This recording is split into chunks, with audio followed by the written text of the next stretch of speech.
일단 시작해 볼까요?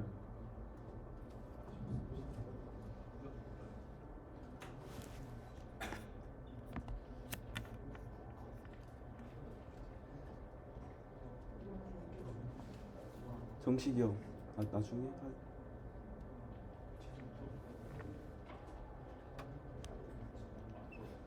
네, 일단 시작하도록 하겠습니다. 시작하기 앞서서 어제부터 해서 질문 들어온 것들 그리고 또 이야기 해주고 싶은 것들이 몇 가지 생각이 나서 이것만 하고 시작을 하도록 하겠습니다.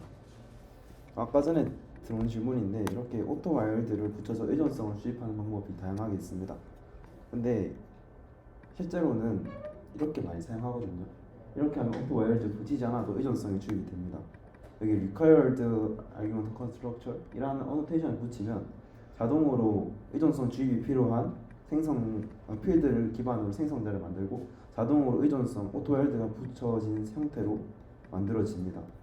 그래서 이렇게 생성자에 주입하는 방법, 필드에 주입하는 방법, 그리고 이 어노테이션을 하나 붙여서 그냥 한 번에 다 완성시키는 방법, 총 세 가지가 있는데 저는 주로 이 방법을 많이 사용하는데 이 방법 사용하시거나 생성자 주입을 하는 방식, 이 둘 중 하나로 사용하시면 될 것 같습니다. 그리고 여기 롱 아이디 할 때 이 타입과 레파지토리 할 때 이 롱은 무조건 같아야 됩니다. 여기는 제네릭이기 때문에 무조건 객체가 들어와야 되고 여기에 그냥 단순히 그냥 데이터 타입 롱 쓰시면 오류 납니다. 그래서 무조건 여기도 똑같이 일치시켜서 롱을 하건 인티저를 하건 그렇게 똑같이 하는 게 똑같이 해야 됩니다.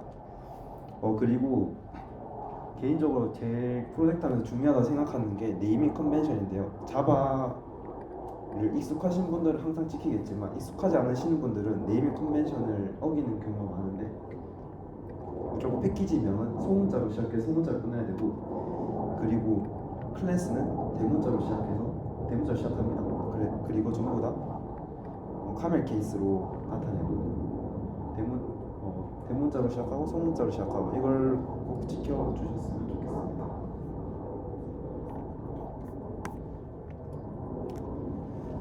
그래서 이제부터 스프링 시큐리티 배우기 앞서서 그 앞선 배경 지식들을 조금 배우고 가면 어떨까라고 해서 준비해봤습니다. 스프링 시큐리티를 여기 들어오실 때 몇몇 분은 조금 공부해보고 오셨다고 하셨던 분들도 있고 시큐리티를 잘 모르고 배우고 싶어서 들어오셨다고 하신 분들도 있어요. 근데 시큐리티가 좀 악명이 높고 어려운 이유가 필요한 배경 지식이 정말로 많습니다. 그 중에서도 개인적으로 가장 중요하다고 생각하는 게 스프링 아키텍처, 특히 MVC 아키텍처를 완벽하게 이해해야지만 시큐리티를 쉽게 핸들링할 수 있다고 생각해서 오늘은 스프링 아키텍처를 여기 있는 이 사진에 있는 이 모든 걸 전부 다 이해하는 것에 대해서 목표를 가지도록 할게요. 그래서 일단 크게 스프링 필터, 그리고 스프링 인터셉터, 그리고 지난 시간에 잠깐 소개했던 스프링 AOP 이 세 개에 대해서 일단 이 세 개의 개념을 정확하게 이해하고 그래서 여기서 이 세 개가 어느 부분을 역할을 담당하는지를 저희가 좀 알아볼까 합니다. 앞서 가지고 여기 코드를 보시면 add 카트가 있고 get 카트가 있어요. 여기 보시면 똑같은 부분의 코드가 지금 중복되고 있습니다. 이건 조금 별로겠죠? 이 부분이 인증인가? 이런 로그인 계정 로그인이 되어 있는지 사용자 로그인이 되어 있는지 확인하는 부분입니다. 그래서 이렇게 공통적인 관심 사항이 있을 때 저희는 이 부분을 따로 함수를 만들어서 사용하거나 하겠죠. 근데 이게 클래스가 많아지고 다양하게 사용될 뿐만 아니라 스프링에서 이런 문제를 쉽게 해결하기 위해서 나온 것들이 정말로 많습니다. 그 세 개가 아까 말했던 이 세 개입니다.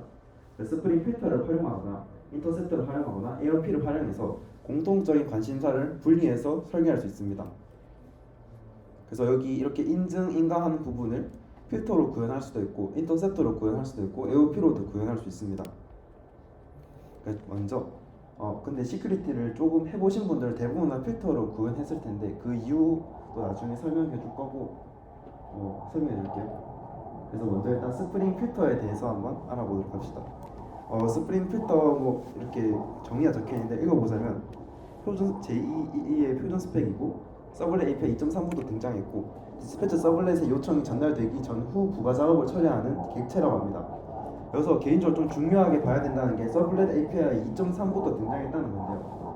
이 버전이 중요한 게 아니라 얘네들은 스프링에서 제공하는 기술이 아니라 서블렛에서 제공하는 겁니다.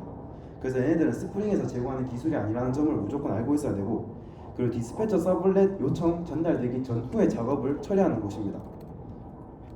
여기 보시면 여기 디스패처 서블렛이 있고 그 전에 필터가 여러 개 와라락 있죠. 그래서 필터는 디스패처 서블렛 전후의 작업을 하는 놈들이 필터다라고 생각하시면 됩니다. 필터는 이렇게 인터페이스로 자바에서 이렇게 나타나는데요. 크게 인터페이스로는 init 그 두 필터, destroy라는 이런 세 개의 메서드가 있습니다. 딱 이름만 들어도 딱 느낌이 오죠. init이라고 한다면 제일 처음에 실행되는 겁니다. 그래서 처음에 스프링 부트를 실행시킬 때, 요청이 들어올 때가 처음에 실행시킬 때 init이라는 걸 통해서 처음에 실행할 코드를 추가적으로 작성할 수 있고, 기본적으로는 여기 인자로 받는 필터 컴피그 여기에다가 해당 필터를 등록을 합니다. 그럼 이제 필터 컴피그는 다양한 필터들이 모두 적혀 있는 리스트라고 생각하시면 돼요. 해당 리스트 안에 필터의 많은 종류들이 다 들어가 있는 상황입니다. 그걸 두 필터는 그래서 이렇게 이닛을 하게 된다면 이렇게 필터 컴피그는 필터의 정보를 담고 있는 객체라고 생각하시면 됩니다. 그 두 필터 같은 경우에는 필터가 동작하면서 하는 일들을 적어두는 메소드인데요. 말 그대로 필터가 실행될 때 어떤 걸 동작할 건지 적어둡니다. 이름만 딱 보면 알 수 있겠죠. 디스트로이는 딱 봐도 필터를 삭제하고 삭제했을 때 뭘 실행할 건지를 적어주는 곳이라고 생각하면 됩니다. 이렇게 init 두 필터, 디스트로이 이렇게 세 가지가 있고, 여기서 중요하게 봐야 될 거는 필터 체인입니다. 이 부분을 잘 알아야지 필터를 설계하실 때 오류가 나지 않습니다. 해당 부분은 로그인 토큰을 가지고 해당 인가를 인가할 때 해당 계정이 유효한 계정인지 확인하는 것을 필터로 나타낸 것인데요. 여기 코드를 자세히 보시면 여기 파라미터에다가 필터 체인, 아까 중요하다고 했던 이 필터 체인 여기 적혀 있죠. 필터 체인이 있고 끝났을 때 체인.do 필터라고 해서 이게 실행이 됩니다. 그래서 필터 체인에 해당 두 필터라는 걸 실행하겠죠. 근데 얘도 두 필터고 얘도 또 두 필터를 실행하는 겁니다. 그래서 이게 뭐지? 라고 생각할 수 있는데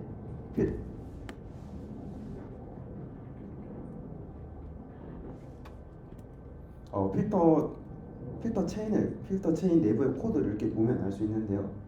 특별히 어려운 알고리즘이나 특별히 어려운 기술이 쓰인 게 아니라 단순히 그냥 if 문 이렇게 가지고 포스는 n보다 작을 때 이런 식으로 그냥 설계가 되어 있습니다. 그래서 포스는 일단 기본적으로 포스가 0으로 초기화 되어 있습니다. 그리고 n은 필터의 개수를 나타내는데요. 그래서 당연히 포스는 0이고 n은 필터의 개수이기 때문에 포스가 당연히 작겠죠. 그래서 포스가 n보다 작을 때 해당 필터 컴피그라고 해서 아까 전에 필터의 모든 정보를 담고 있는 리스트라고 했습니다. 해당 필터 컴피그에는 필터 컴피그로부터 해당 필터를 받아오는데 여기 포스 풀풀 하면서 차례대로 하나씩 필터들을 가져오고 있습니다. 그래서 이렇게 필터 컴피그를 통해서 필터 컴피그에서 가져온 해당 필터를 가지고 실행을 하고 여기서 또 마지막으로 두 필터를 실행합니다. 그러면 여기 있는 작업과 여기 있는 필터 체인이 계속 왔다 갔다 실행이 되는 거죠. 여기서도 해당 필터 체인에서도 두 필터를 통해서 여기 있는 두 필터를 실행하고 여기 두 필터에서도 해당 작업이 다 끝나면 필터 체인의 두 필터를 실행합니다. 이걸 언제까지 실행하냐? 이 조건문이 끝날 때까지 실행합니다. 그래서 포스가 차례대로 필터를 하나하나씩 읽어오면서 필터들을 차례대로 실행하고 있다고 생각하시면 됩니다. 그래서 왼쪽 위에 보시면 필터 체인의 다양한 필터들의 정보, 필터 컴피그에 필터의 다양한 정보, 필터가 차례대로 담겨 있을 거고 포스가 0부터 해가지고 차례대로 하나하나씩 읽어오면서 해당 필터의 두 필터를 실행하고 있는 모습을 볼 수 있습니다.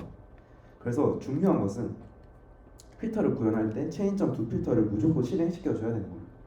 이렇게 필터가 끝났을 때 필터 체인의 두 필터를 실행시켜주지 않으면 여기서 중간에 계속 끊기고 더 이상 필터가 진행되지 않기 때문에 오류가 납니다. 그래서 무조건 필터가 끝났을 때 두 필터를 적어줘야 된다. 이게 필터에서 가장 중요한 개념이라고 생각하시면 됩니다.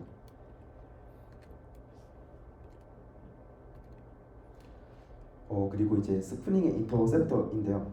인터셉터는 스프링에서 제공하는 기술이라고 해서 다른 말로 핸들러라고도 많이 부르고 핸들러 인터셉터라고도 많이 부르고 그리고 컨트롤러 또 인터셉터의 한 종류라고 생각해도 되고 인터셉터가 실행한 녀석이다라고 생각해도 됩니다. 그래서 인터셉터는 디스패처 서블릿이 끝나고 컨트롤러를 호출하기 전후의 작업을 부가적 작업을 거치는 녀석인데요.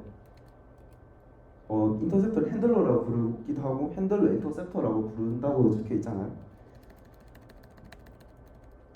여기 아까 전에 설명했듯이 여기 보시면 디스패처 서블렛 이후에 핸들러 매핑, 핸들러 어댑터 이렇게 핸들러라는 용어가 들어있죠. 이게 전부 다 인터셉터에서 하는 역할이라고 생각하시면 됩니다. 여기서도 보면 알 수 있듯이 디스패처 서블렛 이후에 핸들러 매핑을 실행하고 핸들러 인터셉터가 있고 핸들러 어댑터 이런 식으로 적혀 있습니다. 그래서 인터셉터의 한 종류다라고 생각하시면 될 것 같습니다. 그래서 핸들러 그리고 중요한 게 인터셉터는 스프링에서 제공하는 기술입니다. 그래서 필터랑 다르게 필터는 서블렛에서 제공하는 기술인가 하면 인터셉터는 스프링에서 제공하는 기술이기 때문에 딱 사용해 보시면 훨씬 더 편하다고 생각할 수 있습니다. 왜냐하면 필터에서는 두 필터라는 걸 통해서 계속 이렇게 왔다 갔다 사용되게 하겠지만 얘네들은 또 스프링에서 다 자동으로 되지 않습니까? 그래서 두 필터 이런 거 없이 끝나면 자동으로 알아서 처리를 해주기 때문에 인터셉터가 끝났다라고 따로 명시할 필요 없이 자동으로 전부 다 처리해 줍니다. 그리고 또 중요한 게 컨트롤러 호출하기 전에 부가적인 작업을 처리한다라고 생각하시면 됩니다. 이렇게 인터셉터도 이렇게 구현하는 방법이 이렇게 크게 세 가지 메서드가 있고 이 부분 나중에 인터셉터를 구현하실 때 참고하시면 될 것 같은데 간단하게 설명해 드리자면 프리핸들 같은 경우에는 아까 전에 말했던 그런 공통적인 관심사를 작업할 때 여기 프리핸들을 씁니다. 그래서 이 녀석은 컨트롤러가 실행되기 전 단계에서 해당 공통 관심사를 작업할 때 사용하고 실행되는 녀석이고 포스트 핸들 같은 경우에는 보시면 여기 파라미터에 모델 앤드 뷰라고 있습니다. 제가 아까 전에 서버 사이드 렌더링 소개했을 때 스프링에서는 HTML 모델을 직접 만들어 가지고 HTML에 데이터를 패칭할 수 있다라고 했는데 여기 보시면 모델 앤드 뷰가 있기 때문에 여기서 컨트롤러를 다 거치고 난 다음에 실행되는 녀석이고 이 녀석은 컨트롤러 전후 작업을 처리하기 때문에 후 작업을 처리하는 녀석이고 포스트니까 그래서 모델 객체를 받아와서 여기서 뭐 모델을 추가적으로 부가적으로 핸들링할 수 있습니다. 근데 저희는 포스트 핸들은 쓸 일이 거의 없을 것 같고 애프터 컴플리션도 애플 컴플리션을 좀 쓸 수 있지 않을까라고 생각이 듭니다. 왜냐하면 여기는 이제 파라미터로 익셉션을 받거든요. 그래서 스프링 설계할 때도 중요한 게 예외 처리거든요. 단순히 오류 띄운다고 해도 어차피 스레드 단위로 실행이 되기 때문에 스프링이 꺼지진 않을 겁니다. 그래도 클라이언트 입장에서 오류가 떴을 때 왜 오류가 뜨는지를 정확하게 알려주지 않으면 프론트엔드 쪽에서는 이제 대처할 수가 없죠. 그냥 단순히 500 에러 떴다 해서 500 이렇게 던져주면 스프링에서 왜 오류가 뜨는 건지 알 수 없잖아요. 그래서 스프링에서는 예외 처리가 정말 중요하고 여기 애프터 컴플리션에서 익셉션을 받아와서 예외 처리를 잘 처리를 해주면 됩니다. 그래서 이렇게 정리를 해보자면 핸들러 조회를 하고 알맞은 핸들러의 어댑터를 가져와서 프리핸들러 실행 그리고 핸들러 어댑터를 통한 핸들러 실행 포스트 핸들, 뷰 처리, 애프터 핸들 이런 식으로 순서가 되어 있는데 그래서 여기 아까 전에 설명했던 거 그대로 생각하시면 됩니다. 그래서 디스패처 서블렛에서 핸들러 매핑에서 핸들러 실행 먼저 하고 그래서 어댑터를 가져와서 인터셉터 핸들러를 실행을 시킵니다. 이 순서라고 생각하시면 돼요. 그래서 핸들러 매핑하고 핸들러 어댑터 찾아서 실행시키고 그리고 핸들러 어댑터 찾기 전에 핸들러 인터셉터라는 녀석이 어떤 핸들러 어댑터를 찾아야 될지 정해주는 겁니다. 그래서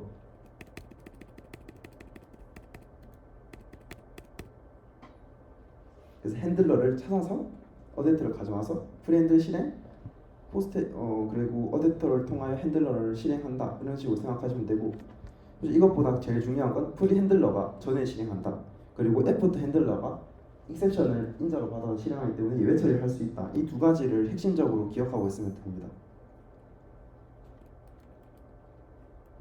네, 그래서 이제 인터셉터를 실행하는 부분인데요. 아까 전에 필터가 다 끝나면 이제 필터 체인 이렇게 다 돌아가서 포스 아까 포스 n 이런 식으로 이렇게 if문 다 끝날 때까지 필터 체인이 계속 돈다고 했죠. 해당 필터가 다 끝나게 되면 디스패처 서블렛을 실행하는데 디스패처 서블렛 호출하기 위해서 do dispatch라는 이런 클래스를 실행해야 됩니다. 해당 부분은 필터 체인의 코드 일부분이라 생각하시면 되고 필터 체인에서 서비스 서블렛을 실행하고 서비스 서블렛에서 디스패처 서블렛을 실행하는데 필터 다 끝나서 디스패처 서블렛이 실행했다고 생각하시면 됩니다. 디스패처 서블렛에서는 컨트롤러 매핑하는 작업에서 알맞은 핸들러를 찾아옵니다. 그래서 적절한 어떤 핸들러를 실행할지 잘 찾아오는데 필터 체인 같은 경우에는 아까 전에 포스 n 해가지고 계속 왔다 갔다 하면서 하나하나씩 찾는가 하면 얘네들은 스프링에서 제공하는 기술이기 때문에 왔다 갔다 할 필요 없이 그냥 적혀있는 그냥 그 리스트 핸들러 리스트 바탕으로 해서 차례대로 알아서 실행해 줍니다. 그래서 프리 핸들 실행할 때는 핸들러의 목록을 조회해서 그 앞에서부터 차례대로 실행하고 특별히 어려운 기술 없이 그냥 스프링에서 다 해결을 해주고 차례대로 실행하고 포스트 애프터 핸들러는 또 역순으로 실행한다고 하는데 어쨌든 그냥 특별히 우리가 할 필요 없이 스프링에서 다 알아서 처리를 해준다고 생각하시면 됩니다. 그래서 최종적으로 다시 설명을 해보자면 디스패처 서블렛에서 핸들러 매핑 어떤 핸들러를 실행시킬지 찾아와서 핸들러 어댑터를 통해서 해당 핸들러를 실행을 하고 해당 핸들러 중에서 컨트롤러가 있는 거고 그래서 컨트롤러를 여기서는 실행을 한다고 생각하시면 됩니다. 근데 여기서 컨트롤러 뿐만 아니라 추가적으로 인터셉터 또는 핸들러를 추가적으로 생성해서 저희가 핸들을 할 수 있는 거고 기본적으로 제공된 거는 컨트롤러를 조작하기 위해서 만들어졌다. 그걸 추가적으로 다양한 작업을 스프링 기술을 활용해서 만들 수 있다라고 생각하시면 됩니다.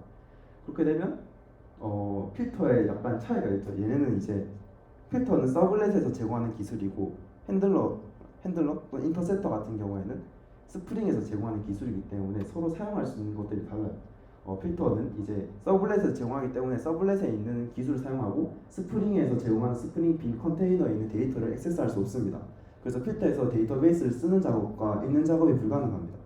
반면에 여기 인터셉터 같은 경우에서는 데이터베이스 내부 데이터를 수정하거나 읽을 수 있고 스프링 빈을 통해서 이전 정보 주입받을 수 있고 등 다양한 걸 할 수 있습니다.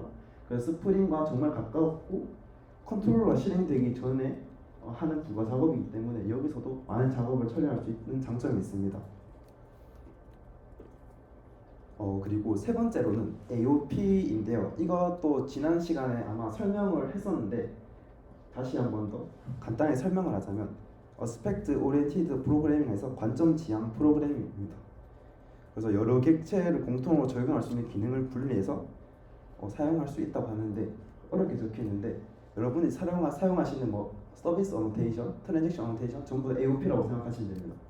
모든 어노테이션이 다 AOP 기술 기반으로 만들어졌고 그래서 스프링이 AOP 어노테이션 기반으로 만들어진 프레임워크를 하고 부를 정도로 대부분 AOP를 통해서 스프링의 다양한 복잡한 기능들을 줄였다고 생각하시면 됩니다. 실제 이렇게 어노테이션 안에 보시면 전부 다 타겟, 리텐션 다 붙어있죠. 이거 전부 다 AOP에서 제공하는 기술이고 그래서 이 AOP를 통해서 어노테이션을 만들고 그래서 저희가 개발하는데 정말로 쉽다라고 생각하시면 돼요. 그래서 이렇게 코드상 이렇게 중복되는 부분 예를 들면 스프링 IOC 컨테이너에 등록하는 부분 서비스나 컨트롤러, 리파이토리라는 어노테이션을 등록하는 것만으로도 일단 공통적인 거죠. 근데 이걸 이제 어노테이션 하나로 줄일 수 있다라는 점에서 AOP에 정말 큰 장점이 있습니다. 그래서 이 필터랑 인터셉터, AOP에 대해 차이를 봐야 될 텐데요. 일단 이 세 개가 중요한 게 이 세 개를 제대로 알아야지 스프링의 기술을 제대로 사용한다라고 생각하거든요. 이 세 개를 적절하게 사용하고 적절한 상황에서 사용할 수 있어야지 스프링 시큐리티를 만들든 웹플럭스를 쓰든 쿼리 DS를 쓰든 이 세 개를 잘 사용할 수 있어야 됩니다. 그래서 다시 한 번 더 설명을 드리자면 디스패처 서블렛 스플릿 영역 그 전에 필터가 실행이 되고 정확히는 필터는 이제 서블렛 영역 바스 통캔 안에 들어있는 거겠죠.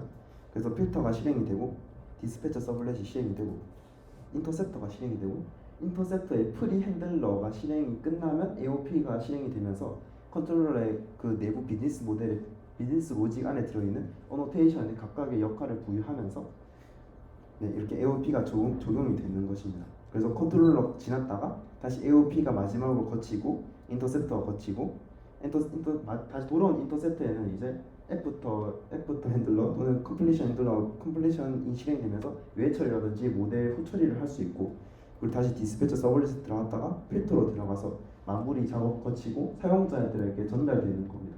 그래서 실제로는 HTTP 요청을 보내면 이 많은 작업들이 순식간에 일어난다고 생각하시면 됩니다. 그러면 이제 아까 전에 맨 처음에 설명했던 걸 다시 돌아가 볼 텐데요. 인증 및 인가를 어디서 구현해야 될지를 생각을 해봐야 됩니다. 필터에 단에서 구현할 수도 있고 인터셉터 단에서 구현할 수도 있고 AOP 단에서도 구현할 수 있겠죠. 각각의 장단점이 있고 실제로 이렇게 이 세 군데에서 스스로 한번 코드를 작성하면서 왜 최종적으로 여기서 구현을 할까를 알면 좋을 것 같습니다. 일단 결론적으로 필터에서 인증 인가를 구현하게 되면 좋은 점은 일단 정말로 앞단에 있기 때문에 로그인하지 않은 사용자가 접속했을 때 빠르게 쳐낼 수 있어요. 그래서 쓸데없는 비즈니스 로직을 처리하지 않아도 빠르게 처리할 수 있어서 서버 입장에서는 다양한 트래픽을 발생시키지 않아도 됩니다. 그래서 성능상 가장 이점을 가져간다라고 생각하시면 됩니다. 근데 단점이라고 한다면 스프링이 있지 않기 때문에 스프링 지원을 받을 수 없습니다. 그래서 실제로는 필터에서 구현하는데 정말로 까다롭습니다. 왜냐하면 회원가입 로그인했으면 해당 이메일과 비밀번호가 데이터베이스에서 확인을 해가지고 정보가 맞는지 확인을 해야 되는데, 얘네가 이제 스프링에 접근할 수 없기 때문에 비밀번호 맞는지 확인할 수 없습니다. 그렇기 때문에 필터에서는 구현하려면 정말로 어려워요. 그럼 이제 인터셉터에서 구현하면 어떨까 생각해 보시면, 인터셉터는 이제 필터를 거치는 디스패치 서블릿 거치고 인터셉터가 호출이 되는데, 얘네들은 스프링 영역이 있습니다. 근데 얘들이 필터를 다 거치고 오기 때문에 아무래도 필터에서 구현하는 것보단 성능상 이점이 없겠죠. 그래도 컨트롤러 비즈니스 로직이 실행되기 전에 실행된다는 점에서 그나마 성능상 이점이 있다고 생각이 들고, 그리고 얘네들은 이제 스프링의 다양한 기술을 사용할 수 있기 때문에 여기서 인증인가 로직을 구현하게 된다면 좋지 않을까라고 생각이 됩니다. AOP에서 실행이 되는 거.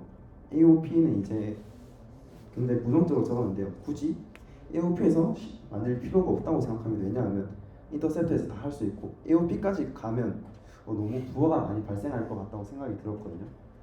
그래서 AOP에서 구현하는 것보단 인터셉터에서 구현하는 게 맞지 않을까. 어차피 둘 다 똑같고 스프링 기술을 사용할 수 있고, 근데 필터에서 구현하게 된다면 스프링 기술을 사용할 수 없기 때문에 구현이 정말로 복잡합니다.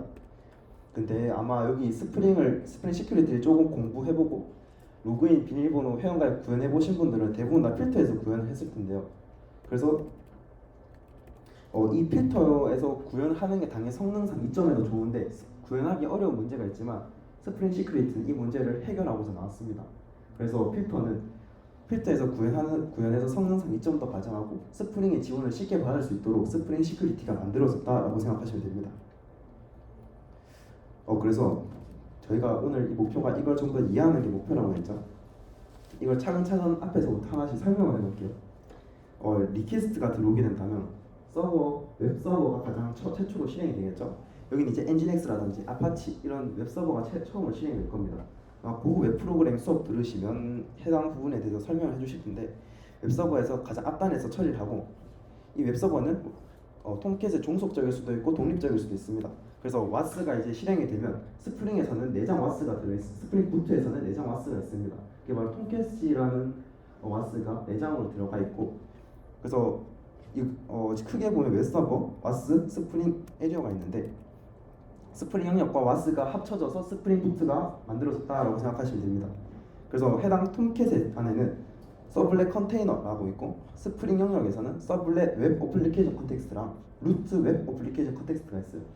그래서 이 세 가지로 크게 나눠서 생각을 해보시면 되고, 서블렛 컨테이너는 스프링 영역이 아니라 와스 영역인데, 처음으로 디스패처 서블렛이 실행이 되기 전에 많은 필터들을 거칩니다. 해당 필터들을 거치면서 다양한 작업을 할 텐데, 아까 전에 스프링 시큐리티는 필터에서 많이 대부분 구현을 하는데 스프링의 다양한 데이터 패치하는데 어려움이 많다고 했잖아요.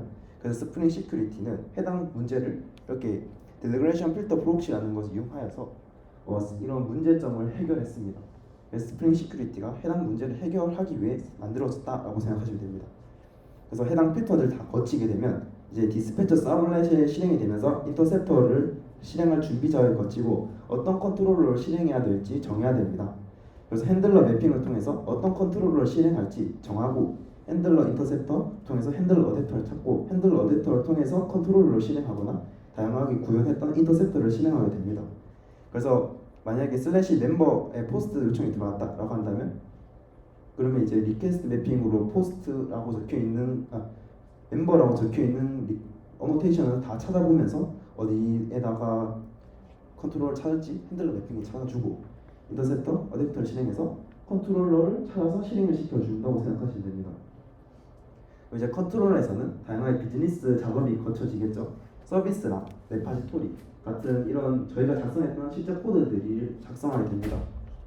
그 단순 CRUD만 한다면 컨트롤러 서비스 레파지토리 부분을 저희가 작성하겠지만 만약에 시큐리티 쪽을 하게 된다면 필터 부분 또는 인터셉터 부분까지 만들 코드 작성해야 되고 예외 처리하게 된다면 당연히 인터셉터도 작성을 해야겠죠. 그래서 이렇게 동작을 합니다. 그래서 스프링 시큐리티에 대해서 간단하게 소개를 할 텐데 스프링 시큐리티 부분을 스프링 시큐리티를 많은 사람들이 어려워하는 이유가 전 이것에 대한 개념이 부족하다고 생각이 들었거든요. 해당 기술들을 잘 사람들이 만들어 보지도 않고 스프링 시큐리티를 사용하기 때문에 스프링 시큐리티 많은 사람들이 어려워하지 않은가라고 생각이 듭니다. 그래서 저도 처음에 스프링 시큐리티가 정말 어려웠는데 스프링 시큐리티 사용되는 필터라든지 인터셉터 그리고 AOP가 어떻게 작동하는지를 정확하게 알게 된다면 스프링 시큐리티를 활용해서 다양한 기능을 구현해보는 것은 쉬워질 거라고 생각이 됩니다. 그래서 스프링 시큐리티를 아마 공부하기 전에 스스로 AOP를 통해서 또는 인터셉터를 통해서 또는 필터를 통해서 인증 및 인가 로직을 구현했을 때 어떤 문제점이 있는지 스스로 한번 확인해 보시고 스프링 시큐리티 쓴다면 사용하는데 어려움이 없을 거라고 생각이 듭니다. 스프링 시큐리티는 이름만 들어보면 알 수 있듯이 무한과 관련된 거잖아요. 스프링 시큐리티는 프레임워크고 이런 어센티케이션과 어서라이제이션 적혀있는데 인증 및 인가 작업을 좀 더 자바 어플리케이션에서 쉽게 제공할 수 있도록 하는 프레임워크라고 생각하시면 됩니다. 인증과 인가의 차이를 알아야 될 텐데 인증은 말 그대로 인증은 로그인 했을 때 이메일과 비밀번호를 넣어서 해당 사용자가 유효한 사용자인지 확인하는 걸 인증 작업을 거치고 이제 뭐 마이 페이지에서 자신의 개인 정보를 불러와야 되잖아요. 근데 저희가 개인 요청 보냈을 때 마지막에 슬래시 하고 뭐 3 하면 이제 PK 값을 넣어서 개인 요청을 보내서 개인 정보를 가져올 텐데 남들이 자신의 개인 정보를 가져오면 안 되잖아요. 그래서 이러한 문제점을 해결하기 위해서 로그인한 사용자에게는 토큰이라든지 세션을 부여해서 다른 API 요청을 보낼 때 해당 토큰 또는 세션을 함께 전달합니다. 그러면 이제 서버 입장에서는 해당 토큰 또는 세션을 바탕으로 이 사람을 로그인된 사용자구나, 그리고 자신의 개인 정보를 가져오려고 시도를 하구나 라고 생각하고 데이터를 주게 되는 겁니다. 그래서 그 작업을 인가 작업이라고 거치고, 그래서 인가 작업은 API 요청, 특히 로그인한 사용자만 사용할 수 있는 API 요청을 보냈을 때 인가 작업을 거친다고 생각하시면 됩니다. 스프링 시큐리티의 특징이라고 한다면 서블릿 API 통합이라고 하는데 지금까지 계속 설명해왔던 거죠. 서블릿에서 일단 스프링을 사용하기 힘들다는 점에서 서블릿 API를 통합하고 스프링 웹 MVC와의 선택적 통합을 통해서 스프링의 기술도 적절히 사용할 수 있고 서블릿 기술도 적절히 사용해서 인증, 인가 로직을 아주 쉽게 구현할 수 있도록 만들었습니다. 그리고 인증과 권한을 부여하는 모두 포괄적이고 확장 가능한 지원, 그리고 다양한 보안 처리도 가능합니다. 세션을 사용하거나 고정시키거나 또는 다양한 해킹 기법들을 다양하게 막아놔서 스프링 시큐리티가 가장 편리하게 나왔다고 생각하시면 됩니다. 실제로 웹 개발자들이 많이 무시당하는 경우가 많거든요. 왜냐하면 너무 쉬워가지고 생각합니다. 왜냐하면 이렇게 스프링 시큐리티를 통해서 다양한 기능들이 너무 쉽게 만들어졌기 때문에 구현하는데 어려움이 하나도 없습니다.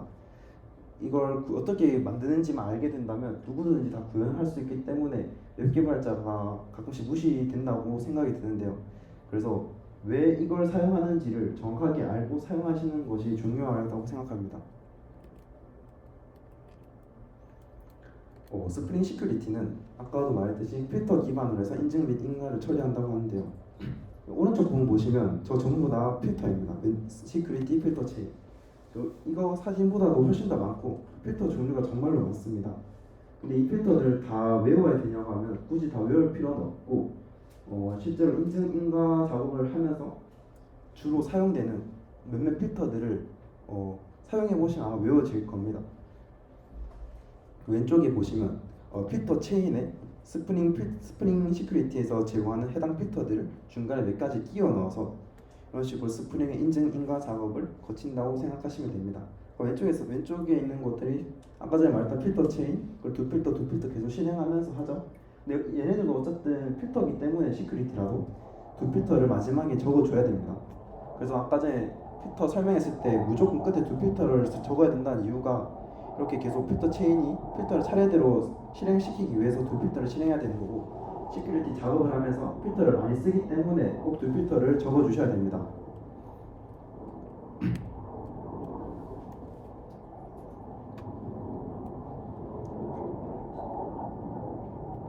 그래서 이렇게 시큐리티가 어떤 순서로 동작하는지를 이렇게 설명을 해드리려고 하는데, 이 부분 현재 지금 인증 부분, 로그인했을 때 부분만 지금 적어놨고, 또 인가 처리할 때도 따로 있거든요. 일단 이번 시간에 인증 부분만 소개할 거고, 다음 시간에 인가가 어떤 식으로 처리되는지를 설명해 드리도록 하겠습니다. 이 부분을 좀 정확하게 아시는 게 중요하다고 생각이 듭니다. 그래서 HTTP 요청이 1번으로 들어오게 되겠죠. HTTP 요청이 들어오면 여기 무슨 데이터가 들어있을까요? 아마 로그인 하는 거기 때문에 이메일이나 비밀번호가 들어가 있겠죠. 이메일과 비밀번호를 가지고 요청을 받겠죠. 그럼 제일 앞단에서 어센티케이션 필터가 해당 이메일과 비밀번호를 받으면서 이렇게 필터가 처음으로 실행이 됩니다. 컨트롤러 실행되기 전에 맨 앞단에서 실행이 되겠죠. 어센티케이션 필터가 해당 비밀번호와 이메일을 가지고 유저네임 패스워드 어센티케이션 토큰이라는 해당 객체가 스프링 시크릿에 제공하는 객체인데, 해당 비밀번호와 이메일을 담아서 유저네임 패스워드 어센티케이션 토큰이라는 객체를 생성하게 됩니다. 이름이 거창할 보이지 그냥 이메일과 비밀번호가 들어있는 객체라고 생각하시면 됩니다. 그래서 어센티케이션 필터가 크게 하는 역할은 세 가지인데, 유저네임 패스워드 어센티케이션 토큰 하나를 만들고 인증 작업을 거치고 마지막으로 시큐리티 컨텍스트 홀더에 저장한다. 이 세 가지를 어센티케이션 필터에서 실행한다고 생각하면 됩니다. 그래서 이제 유저네임 패스워드 어센티케이션 토큰은 이메일과 비밀번호를 가지고 있는 그냥 객체다. 해당 객체를 가지고 이게 어센티케이션 매니저 인터페이스가 실행이 되는 겁니다. 해당 여기서 이제 인증 작업하기 위한 앞에 전처리 작업이 실행이 되는데요. 이 내부적으로는 이제 유저네임 패스워드 어센티케이션 토큰의 상위 클래스인 어센티케이션이라는 또 그런 객체가 있어요. 해당 객체에다가 데이터를 받으면서 추가적으로 보안 처리해야 될 것들, 비밀번호는 어떤 식으로 암호할 건지 등 이런 것들을 작업을 거치면서 어센티케이션이라는 객체를 만들 수 있습니다. 근데 이 부분을 실제로 코드를 전부 다 작성을 해야 되거든요. 작성해야 됩니다. 그래서 유저네임 패스워드 어센티케이션 토큰을 만들어서 어센티케이션 객체를 만든다.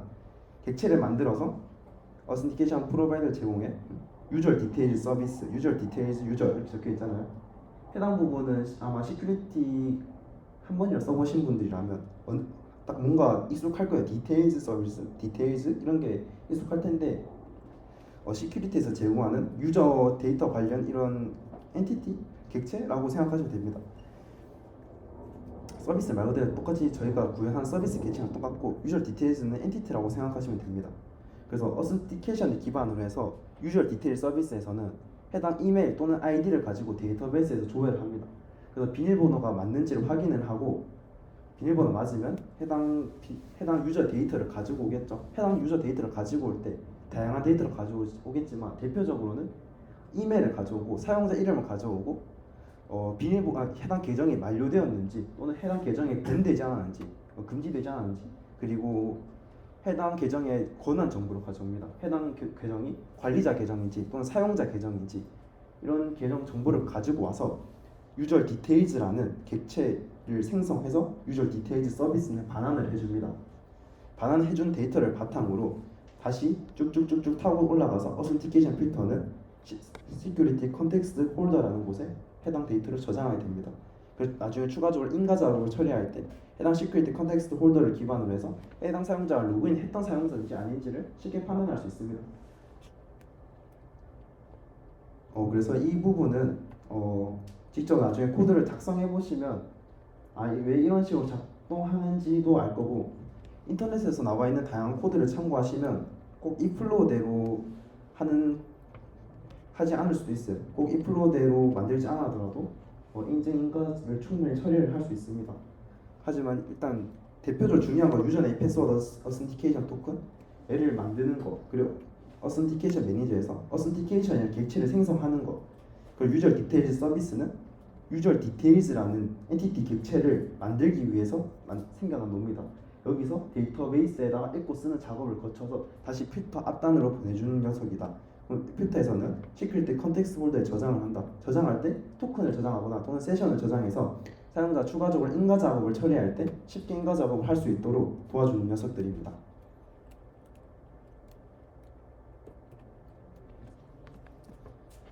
여기는 이제 대표적인 스프링 시큐리티 필터들을 적어놨는데요. 사실 필터가 정말로 많지만 꼭 알아야 되는 필터가 무엇일까라고 적어놓는다면 저희가 직접 구현을 주로 하는 필터는 여기 보시면 유저 네임 패스워드 어센티케이션 필터 저희가 주로 구현하고, 로그아웃 필터 구현하고, 시큐리티 컨텍스트 퍼시스턴트 필터 맨 위에 있는 거, 이 녀석은 잘 구현하지 않고 기본적으로 잘 씁니다.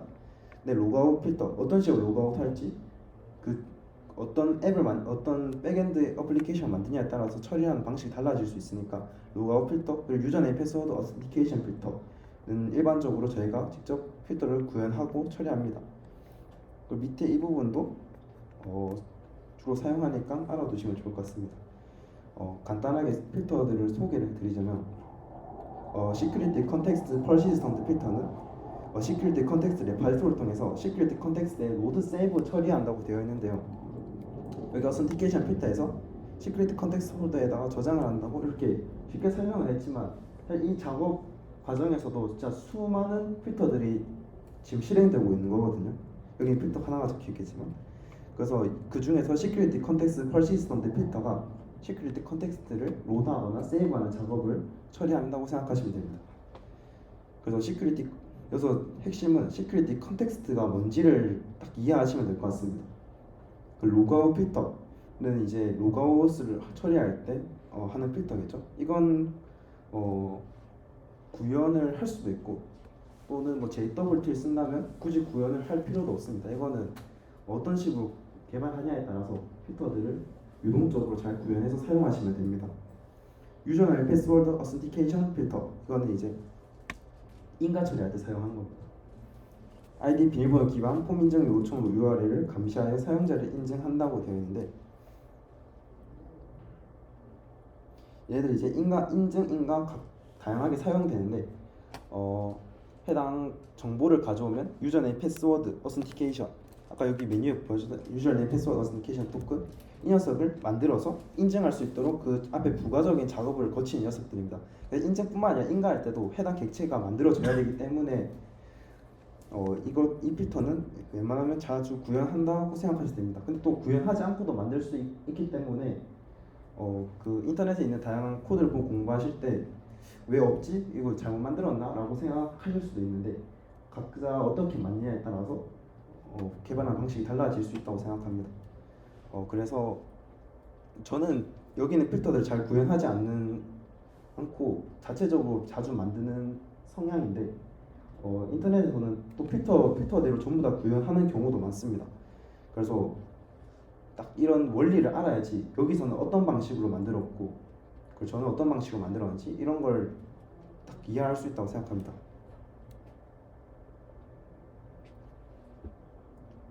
그리고 익셉션 트랜지션 필터, 이건 구현해 본 적 없지만 요청을 처리한 중에 발생할 수 있는 예외를 위임하거나 전달한다고 하네요. 그리고 필터 시큐리티 인터셉터는 접근 권한을 확인하기 위해 요청을 어세스 디시전 매니저로 위임, 이 필터가 실행된 시점에는 사용자 인증됐다고 판단한다고 합니다.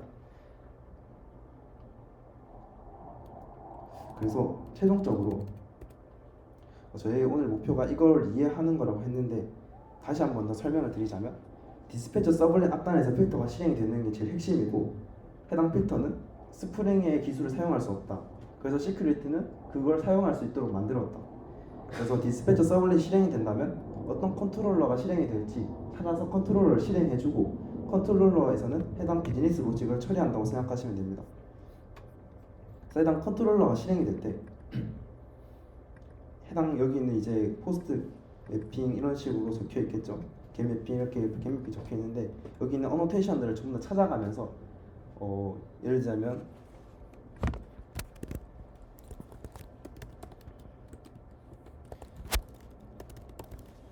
여기로 겟 요청이 들어왔다 라고 하면 겟 요청 이거겠죠.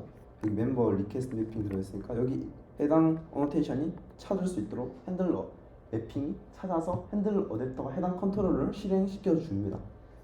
그래서 단순히 저희가 이거 작업하고 실행될 때 지금 딱 요청을 보내자마자 디스패처 서블렛이 작동하고 있겠구나 해서 컨트롤러 찾았겠구나, 컨트롤러가 비즈니스 로직을 처리했겠구나 라고 생각하고 코드를 작성해 주시면 될 것 같습니다.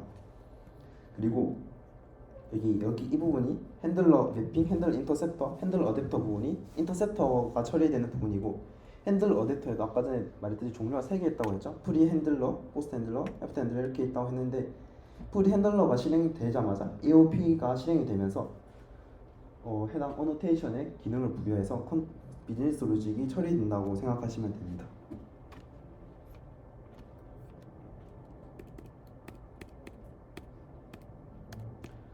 일단 시큐리티는 끝났고 또 추가적으로 추가적으로 하고 싶은 말이 있었는데 저희가 이렇게 API를 직접 만들잖아요. API를 만들 때 RESTful한 API라고 들어보셨을 거예요. RESTful한 API를 작성하기 위해서 생각해야 될 것들이 몇 가지 있거든요.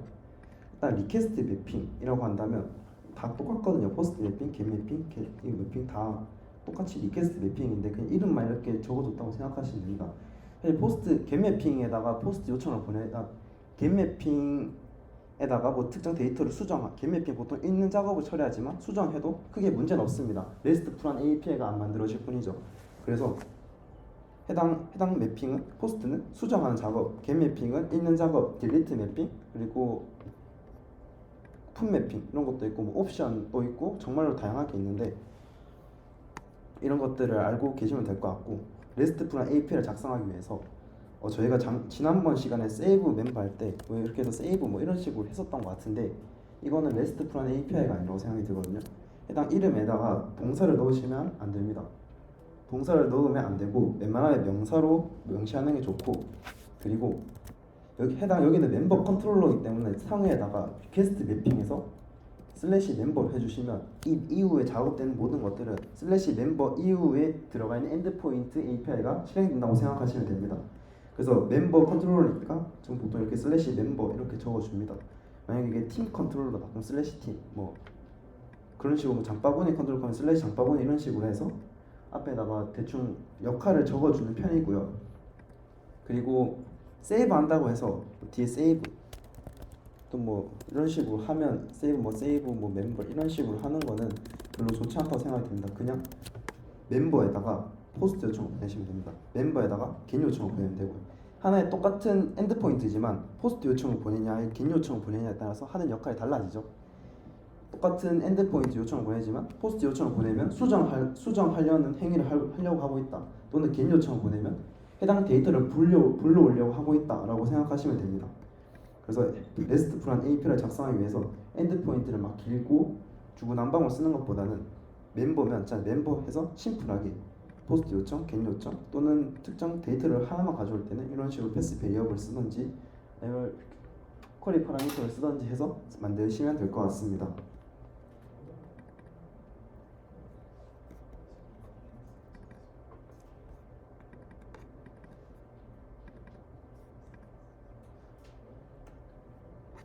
근데 이제 이상 여기서 마치도록 하겠습니다.